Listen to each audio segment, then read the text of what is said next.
que o presidente Lula fala neste momento. Vamos ao vivo. Há muito tempo aqui. E ele nasceu em Mauá. Deixa eu dizer uma coisa para vocês. Eu toda vez, que eu fui candidato aqui em Mauá, eu ganhei as eleições de Mauá. Por isso, eu sou grato a vocês. Vocês votaram em mim em 2022. Eu fui o primeiro colocado no primeiro turno, no segundo turno. Em 2006, eu fui o primeiro no segundo e no segundo turno. Em 2022, eu fui o primeiro no primeiro e no segundo turno. Pois bem, eu sou muito grato a vocês. Como eu sou grato a toda a região do ABC. Quando eu fui candidato a deputado federal em 86, eu fui o deputado mais votado em todas as cidades do ABC, mais Guarulhos, Osasco e Campinas. Onde tinha classe operária, eu fui o mais votado. Agora foi o Boulos o mais votado, mas eu fui o mais votado.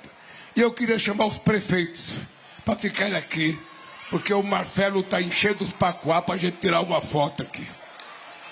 E eu queria falar uma coisa para vocês sobre democracia. O que é a gente governar exercendo a democracia? De todos esses prefeitos que estão aqui, vocês viram que Santo André recebeu 10 ambulâncias. Santo André não é um prefeito do PT. Eu poderia ter feito como outros presidentes fizeram, não trazer ambulância para Santo André. Diadema recebeu 9 ambulâncias. Diadema derrotou o PT. Eu poderia não ter trazido nenhuma ambulância para Diadema. São Caetano sempre derrotou o PT. Eu não precisaria dar ambulância para São Caetano. Eu não precisaria dar ambulância para Ribeirão Pires. Eu não poderia dar ambulância para São Bernardo, que também derrotou o PT. Eu não poderia dar ambulância para você, que também, sabe, derrotou o PT. Só poderia dar ambulância às 37 para esse caboclo aqui.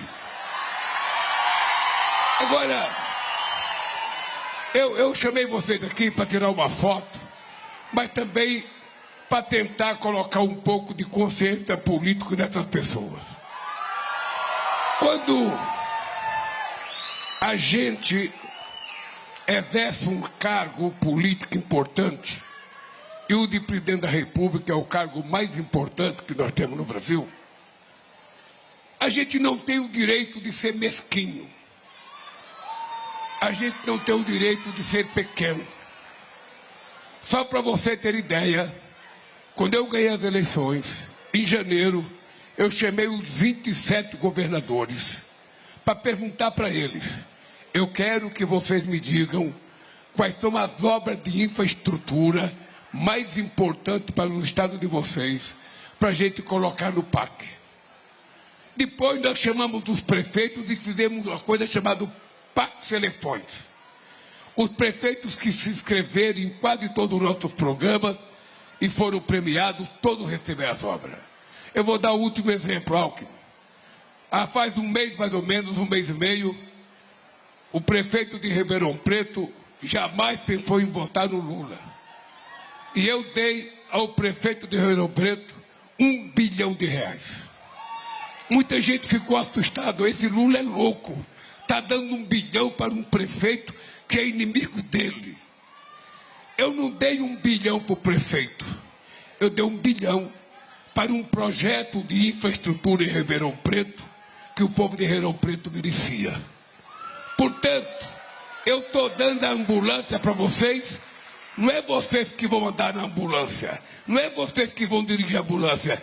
Eu estou dando a ambulância porque o povo da cidade de vocês merece ter ambulância e eu não posso ser pequeno com vocês. Não posso. Se todos os presidentes da República e todos os governadores fizessem assim, a gente teria muito menos problema. Vocês sabem que no governo passado, os estados do Nordeste que não estavam do lado do presidente não receberam um centavo de ajuda para nada. E pode ter certeza que eu estou colocando mais dinheiro no estado de São Paulo do que qualquer presidente dele já colocaram. Porque não me importa quem é o governador, me importa ser o seguinte: a cidade é importante, o projeto é importante, vai fazer bem para o povo, eu coloco dinheiro. É assim que é a minha cabeça. Se aqui em Mauá não tivesse ganho o Marcelo, eu estaria fazendo o Instituto assim mesmo. Porque é um compromisso meu com o povo de Mauá. E queria dizer para vocês uma coisa mais importante ainda. O Marcelo estava dizendo para mim: presidente, eu tenho um prédio lá em São Bernardo. Se o senhor fizer o Instituto lá, eu dou o prédio para fazer o Instituto. Portanto, o companheiro Camilo tem a obrigação de passar no prédio da ex-Universidade Metodista, ver se o prédio comporta, e São Bernardo merece o Instituto Federal também.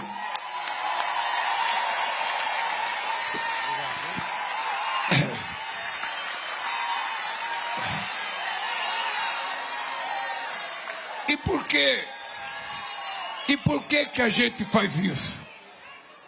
Eu tenho uma obsessão com a educação. Eu lembro que... Vocês estão ouvindo aí o discurso do presidente Lula, ele está num giro aqui por São Paulo. Vou até pegar as informações de onde que ele está neste momento. Ele está em Mauá, lançando o Instituto Federal lá em Mauá. E ele está... Queria conversar um pouquinho com o Ranieri, com a Basília. Às vezes, o patrimonialismo no Brasil, às vezes, ele é tão grande que, às vezes, a gente fica um pouco assustado. Porque o presidente Lula está dizendo o seguinte: eu estou colocando dinheiro nos municípios, mesmo os municípios que nunca deram vitória ao PT. Eu estou colocando dinheiro nos estados, mesmo os estados que são governados por governadores que são de oposição, porque o dinheiro, ele diz, né, porque não são por causa de vocês, mas porque as pessoas dessas cidades precisam dessas ambulâncias. Ele até faz uma brincadeira, né, se não fosse assim, as 37 ambulâncias tinham que ir só para esse prefeito aqui. E aí ele brinca mais um pouco e diz, não, porque tem gente que fala, esse Lula é louco, tá dando dinheiro para esse prefeito aqui que nunca teve com ele. Mas... Ranieri, ele está dizendo o óbvio, né? E espanta que ele faça esse discurso, porque o dinheiro é público. A gente sabe que muitos parlamentares mandam emendas para suas bases e muitas vezes isso é o senso comum, mas que deveria ser feito de uma maneira mais criteriosa. Ministros mandam dinheiro para suas bases e deveria ser feito de uma maneira mais criteriosa. Mas às vezes a gente fica espantado com o tamanho desse patrimonialismo, porque um presidente da República ele tem que pensar em todos os brasileiros. O dinheiro é público, não é para um presidente distribuir para A, B ou C, aliado ou opositor. Exatamente, Raquel. Infelizmente, a política brasileira funciona assim e há muito tempo. O presidente Lula fala assim como se fosse um mérito da sua gestão, um mérito seu, que ele é uma pessoa desprendida, mas em primeiro lugar, como você ressaltou, não é um dinheiro dele, né? É um dinheiro do governo federal, formado por impostos, pago por todos, e a distribuição, a aplicação, ela tem que seguir critérios, ela tem que seguir a razoabilidade e ela não pode diferenciar a coloração partidária. Ele está acusando o antecessor ali de não ter aplicado um centavo no Nordeste, né? Possivelmente não é uma afirmação verdadeira, embora possa ser verdadeiro o fato de o ex-presidente Jair Bolsonaro ter direcionado recursos para cidades ali que o apoiaram em detrimento de cidades que não o apoiaram. Isso, infelizmente, acontece na política e acontece muito mais, de forma muito mais evidente na distribuição dessas bilionárias verbas das emendas parlamentares. Eu lembro de cabeça aqui vários e vários deputados que falam justamente isso. Prefeito que não está comigo, que não me apoia, ou seja, que não apoia a reeleição dele, isso um deputado falando. Eu não aplico recursos, eu aplico recursos em cidades de prefeitos que me apoiaram, que deram votos para a minha eleição, que vão dar votos para a minha reeleição. E aí a população dessas cidades aí dos prefeitos adversários ficam a ver navios. E não são qualquer emendas, né? Não são qualquer valores. As emendas parlamentares, elas movimentam um valor de 60 bilhões de reais ao ano. É um valor que rivaliza ali com o valor que o próprio governo federal tem para investir livre de amarras, livre de engessamento. Então, e infelizmente, isso é uma prática comum, não só no governo federal, como no legislativo, como em governos estaduais, em prefeituras. Muitos políticos tendem a direcionar recursos ali para onde há uma região de aliados políticos. E quando há esse caso de você direcionar recursos ali para uma cidade oposicionista, isso é até dito em palanque como se fosse o maior mérito da República, Raquel.